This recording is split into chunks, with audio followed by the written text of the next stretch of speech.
मियाँ मुसलमान इनका ध्यान नहीं रखेंगे। खुल्लम खुल्ला कह रहा हूं, नहीं रखेंगे।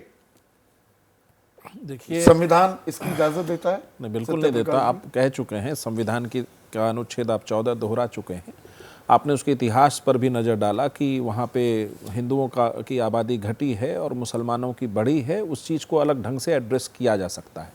एक राजनीतिक दल होने के नाते मैं इन शब्दों से सहमत नहीं हूँ और कोई भी नहीं होगा, क्योंकि भारतीय जनता पार्टी का वो जो नारा है, सबका साथ, सबका विकास, सबका प्रयास, सबका विश्वास, वो नारा अभी देश में हर घर तो कह रहे मैं एक पक्ष का, एक पक्ष मैं एक का पक्ष लूंगा। मैं संदीप जी उस चीज पर आना चाहता था कि एक पक्ष लेकर के आप किसी भी राज्य को एक विकसित और बहुत सुंदर एक शांतिपूर्ण राज्य नहीं बना सकते। लेकिन की बात कही तो पूरे देश में एक संदेश जा रहा है। लेकिन ठीक, वो गलत गया है, वो संदेश सही नहीं है। अगर प्रधानमंत्री नरेंद्र मोदी जी ने कई बार इस चीज को दोहराया है कि हमारा देश गरीबी से बयान देती हैं, बीजेपी का मीडिया सेल उसी टाइम हरकत में आता है, कहता है वो आधिकारिक तौर पर ये बयान नहीं दे सकती है। तो संवैधानिक पद पर हैं, बीजेपी के हैं, बीजेपी खामोश क्यों है? उसको खामोश बीजेपी का शीर्ष नेतृत्व इन्हें चुप क्यों नहीं कराता?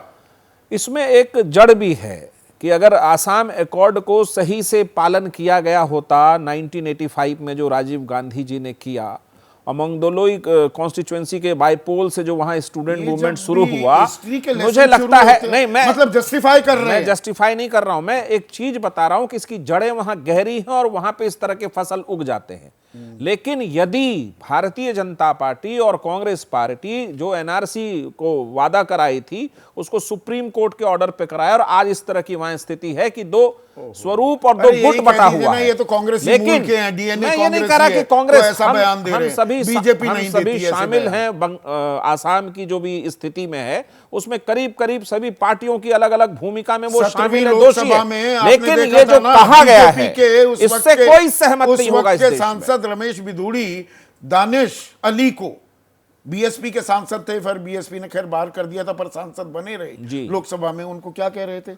ओए, सबने सुना है और उनको टिकट नहीं दिया गया। वो तीनों शब्द इस्तेमाल करूंगा गलत नहीं, वो शब्द जायज नहीं है, वो शब्द कहीं इस्तेमाल के लायक नहीं है, और उसको टिकट नहीं देकर के भारतीय जनता पार्टी ने एक अच्छा संदेश दिया है। इसमें कोई दो राय नहीं। आप तो प्रभावित हो गए। देवेश चंद्र ठाकुर क्या कह रहे थे? देवेश चंद्र ठाकुर का वो इमोशनल आउटबर्स्ट था।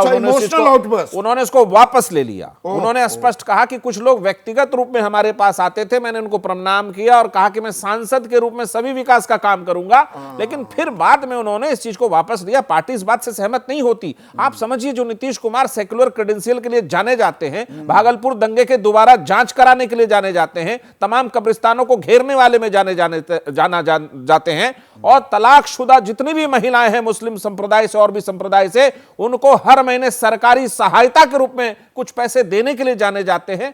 वो इस तरह की राजनीति कभी नहीं करते। वो सबके विकास में विश्वास करते हैं और एक सेकुलर नेता है। उन्होंने एक बात कह दी देवेश शर्मा पर, बीजेपी ने चुप्पी साध ली, पूरे एनडीए ने खामोशी क्यों अख्तियार कर रखी है? मैं टीडीपी के प्रवक्ताओं को बुलाना चाह रहा था, नहीं जी, ये हमारे लिए थोड़ा सा संदीप जी, असमंजस वाली स्थिति हो जाएगी। आपने एक महत्वपूर्ण डिबेट को किया है, रखा है। इस मुद्दे पर सबकी राय धीरे धीरे सामने आएगी, लेकिन हम इसको विश्वास से कह सकते हैं कि भारतीय जनता पार्टी इस बयान से हेमंत विश्व शर्मा की सहमत नहीं होगी।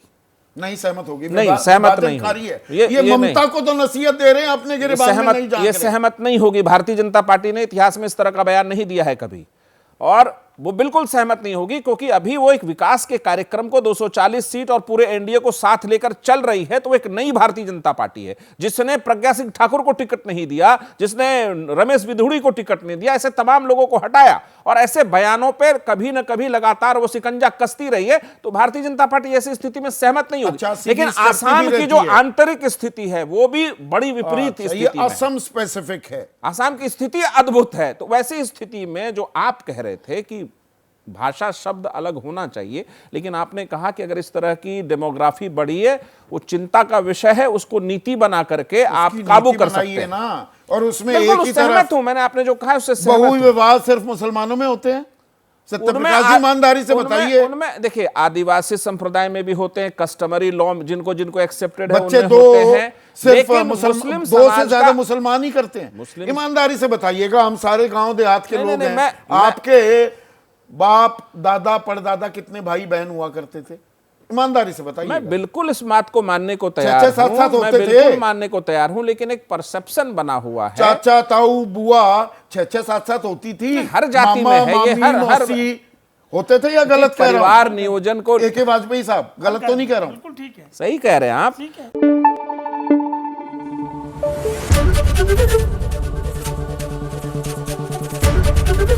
ABP न्यूज आपको रखे आगे।